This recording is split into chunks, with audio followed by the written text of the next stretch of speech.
Joining us right now is Christopher Carter, aka Casey. He's an executive coach and author. Christopher Carter with This Epic Life joins us now to help us do that. Author of Permission to Glow, a spiritual guide to epic leadership. Coach and author Christopher Carter live to talk about ways to not become overwhelmed.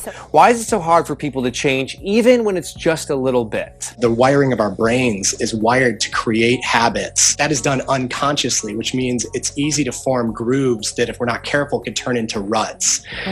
So positive, lasting change is a conscious process. That's why it's so important to give ourselves these permissions to get that awareness we need to change the stories that hold us back, change the environments around us, change our friend groups and peers as necessary to support that change that we crave.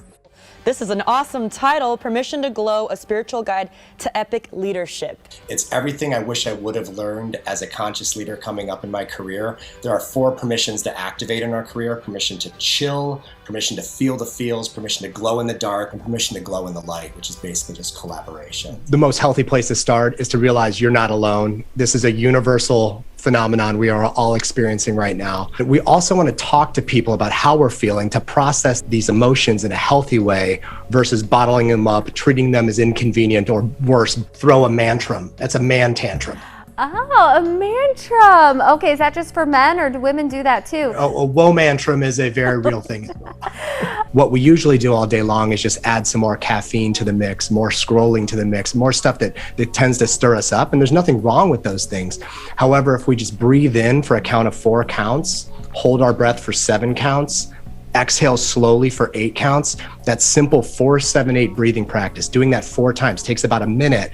And in doing so, it'll slow down our experience of all of it, and that overwhelm will definitely decrease. What are the keys when it comes to having a successful mindset, that positive, thinking for the year? I've coached a lot of really high performing, high achievers, a lot of C-level executives, and some of them, believe it or not, have had the best years of their lives and careers in the last 2 years. In these crazy times with pandemics and everything else, they've created these great years. And when I look at the habits and the themes of all of those success stories, is that they focus first on what they want to create. There's a lot of noise and distraction of what's in the way, but we want to focus on what we want to create those self-care practices that support those. And by self-care practices, I mean just getting out for some walks, being in nature, being connected to our own humanity. And then also just resolve to showing up. Consistency is everything. The minimal amount of consistency will produce results and also keep us in integrity with ourselves. You're giving us permission to glow. I love that. Name of your book. I love your positive attitude.